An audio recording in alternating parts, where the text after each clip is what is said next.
My first musical instrument was a little red toy piano about yay big with 12 keys, multicolored. I don't think it was supposed to be mine originally, but it ended up being mine because I carried it under my, in my arms just wherever I went. And then after that, my parents said, okay, maybe there's something going on. So they had me start on piano lessons, classical, when I was age 5. And very soon after that, on the violin also. And I played both violin up till I graduated from high school.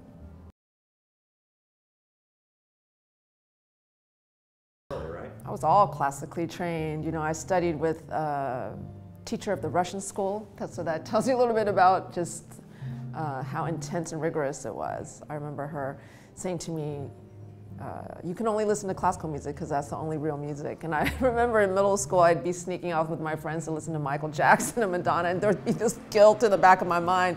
But yeah, so that was it all the way through college, classical training. So.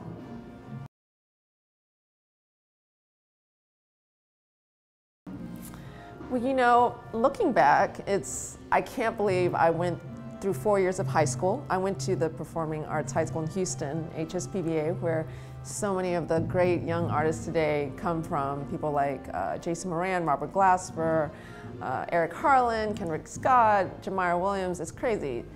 Chris Dave.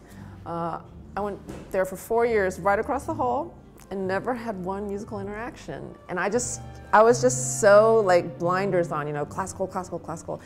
So I remember in college, I went to the University of Texas at Austin, and I don't remember verbalizing it but I remember feeling like, you know, I feel like my life is kind of planned out, and I don't know how I feel about that, because I had a friend who was a year ahead of me in school, and I just kind of followed the courses she took. And then it was either the end of my junior year or beginning of my senior year.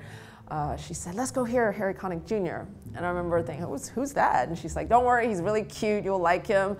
And so we did. He brought his big band to town, and they were very entertaining, a lot of fun. But in the middle of the concert, he sat down and played some solo piano. And I remember wanting to jump out of my chair. He was playing the Professor Longhair, Stride.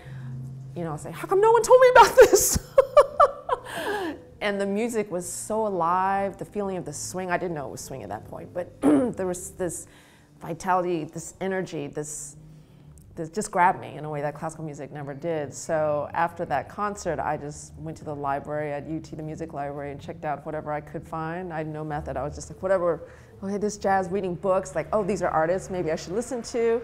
And then enrolling in a beginning jazz piano class. And then after that, it was just, you know, and it might sound neat and easy the way I'm saying, but it was just like this groping day by day forward, you know, and little by little just getting more and more into it. And then when I got into the Monk Institute, that kind of sealed the deal for me.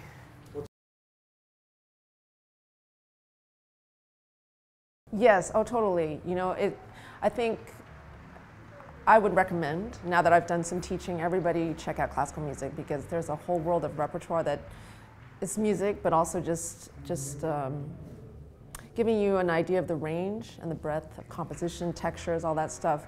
But yes, it was very good that I had the technical foundation into place, because I had enough to think about being introduced, like, how do I swing? How do I improvise? You know, it was just a whole new world, a whole new paradigm. So I had to work really hard, because it was very foreign to me. I was very afraid and just like so used to perfecting what's on the page, and now you just have like a little map, and that's it. So.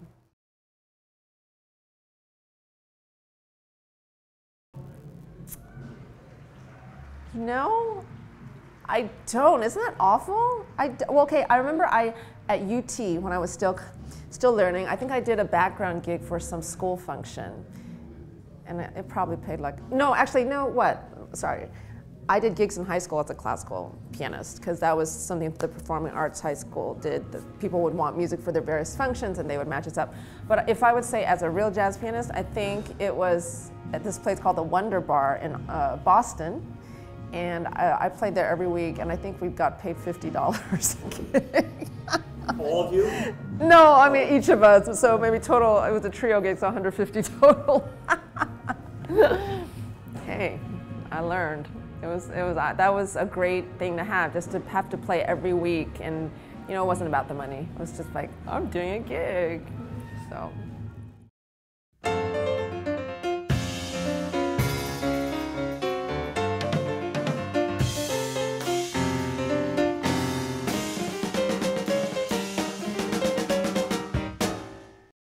Hi, I'm Helen Sung. If you enjoyed this video, please visit jazztimes.com for much more.